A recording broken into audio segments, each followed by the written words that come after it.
Today we're going to switch out the artwork in this Hitbox controller. The installation is pretty simple. All you'll really need for this is your artwork. This is the one that I used to have in the old Hitbox. I liked it, so I just got it reprinted. And then you'll need the Hitbox Plexi. And you can buy all this.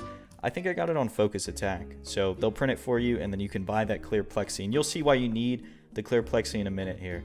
All right, let me figure out how to set up this camera so you can see what I'm doing. And while I do that, can you scroll down and consider subscribing, if you wouldn't mind?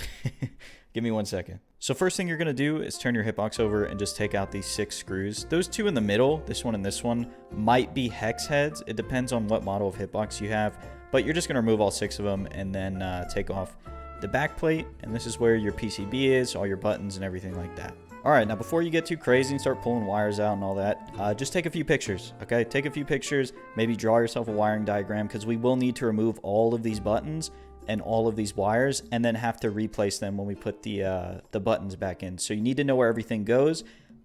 So I suggest taking pictures or drawing it up if you need to. You'll probably already seen that some of these wire colors repeat. So you can see right here, this is white and brown, but right here is also white and brown. And then I think it happens again right here with red and brown. And then red and brown right here. These brown wires are just ground wires, I think, and the colors repeat, but they're cut to length. So that means this, if you put this red wire all the way over here, you'll have a bunch of slack in the line, and then you'll realize that it actually needs to go like all the way over here, right? I think that's kind of how they guide you. All right, so the next thing you have to do is just start removing these cables from the buttons, right? So for this Hitbox, there are these 90 degree like snap-in things or quick release things. And they work pretty well, right? They give you a lot of leverage when you're pulling it out, so you don't have to use pliers or anything like that. If your Hitbox is different, though, and it's just a straight connector, you might have to use pliers to pull it out. And when you do, just make sure you keep the pliers on the metal part. Don't start pulling on like the wire or anything, because that's how you'll strip it, and then all of this will just come off. Okay, so I've got everything unwired. You can see those 4 at the top I left in because they're not really in our way when it comes to changing out the Plexi. And speaking of changing things out, if you want to change out your buttons, now is the time to do it, obviously, right? Because you've already undone everything, and we're going to reinstall these buttons in a second, so you can just reinstall new ones if you really feel like it. So now we're going to remove the buttons. These gamer finger ones are screw-ins, so I just have to unscrew that little rim around them. If you're still on the default buttons, or if you're on Sandwall buttons, you just need to push these 2 little clips in and then pull the button out, or push the button out from this side, and they'll fall out the other side, right? So you're going to look for these 2 little tabs, just press them in like that and push. All right, so you probably removed your buttons by now, and you're wondering, how come when I lift it up, the Plexi isn't falling off, right? The Plexi on the other side is not falling off. It's because we've got to take out these little rivets right here. And this is like a Hitbox arcade thing. If you have a different Hitbox, you probably don't have to do this, but yeah, we're gonna have to remove all of these little rivets. They're not very hard. You just take your finger, press down on it, and then we're gonna flip it over, find the one that we pressed down, and just pull it out like this, right? And I think I might have broke this one. Can't really tell. I don't know. We'll see if I broke this one in a second, but I think the whole thing is supposed to come out. See how the base is stuck in there now? The whole thing is supposed to come out, so I might have just broke that one. But yeah, be very careful. Stick your finger through it and just pull the whole thing out from the base, right? You'll feel it. Don't just pull the top out like I just did. All right, so good news about this one is I actually didn't break it. I just went back on the other side and pushed the base out and then put it back together like this. Let's see if I'm let's see if I'm half as lucky with all these other ones. Some of the locations of them can be kind of hard to find. So there's 2 here by the PCB. There's 2 down here, 1 right there, and then 2 in like every corner. So let's see if I can get another one out. I won't make you guys watch me do all of them. I just got to redeem myself, you know. That one's pretty tight in there. You might need to... Sometimes you have to pop them with a screwdriver. That one at the top, that was pretty easy with just my finger. Oh, there we go. That one in the middle right here. I just pressed my thumb down on it. It popped out. Let's see if I can push the whole thing through. That's kind of what we want to do here. I pulled it. Let's get the base out. We got it. All right, there we go. That's what it's supposed to look like.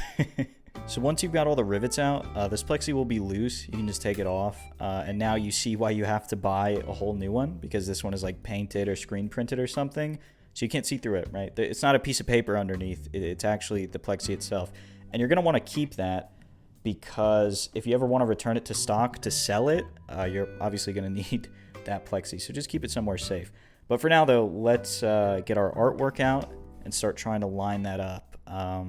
Usually I just lay it over the holes and just kind of squeeze on these little structural parts and line it up as best as I can. That doesn't need to be completely perfect yet. That's kind of what the rivets do. They make sure that everything is perfectly lined up. But obviously, I'm a little bit of a perfectionist, so I'm trying to line it up as best as I can before I do anything else. I think that's all right. That looks okay.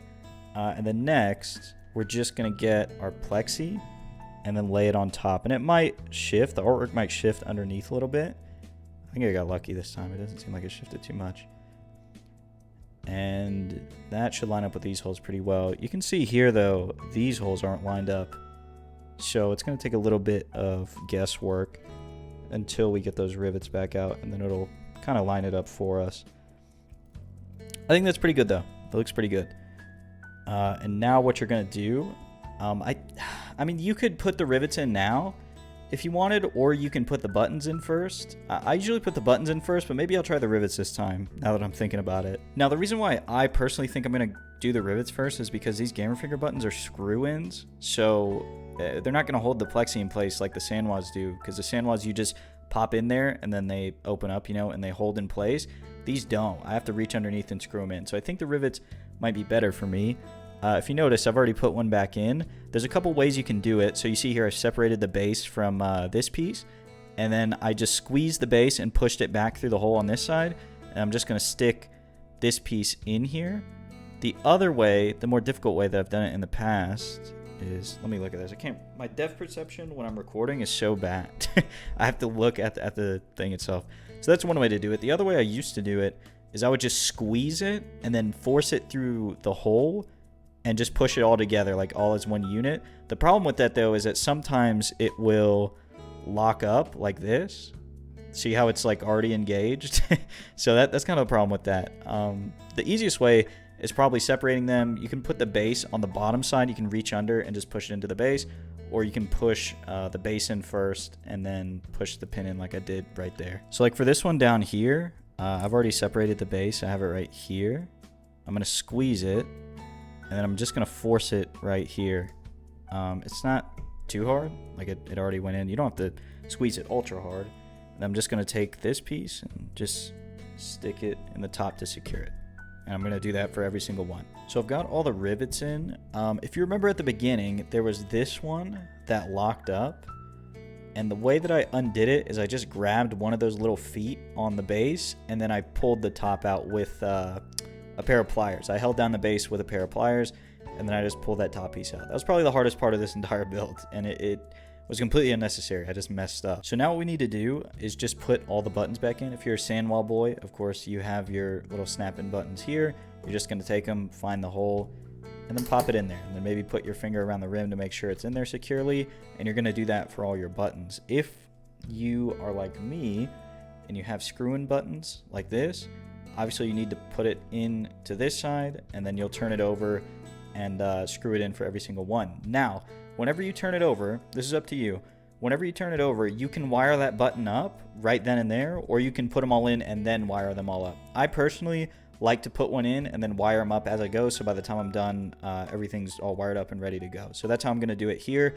But it's all preference, right? Okay, so you can see I have the first gamer finger button here screwed in, and I'm just going to wire it up according to the diagram that you either drew earlier or the picture that you took, or you can even use this video if you need to rewind and take a look at it. I'm going to put the white terminal here, and I'm just going to put the this brown one next to it, right? Remember, the brown ones are just ground, so they're not as important, and these cables are cut to length. So, for example, I think this one is a red wire, but this one all the way over here is a red wire as well. So that means this wire shouldn't be all the way over here because it's cut to length.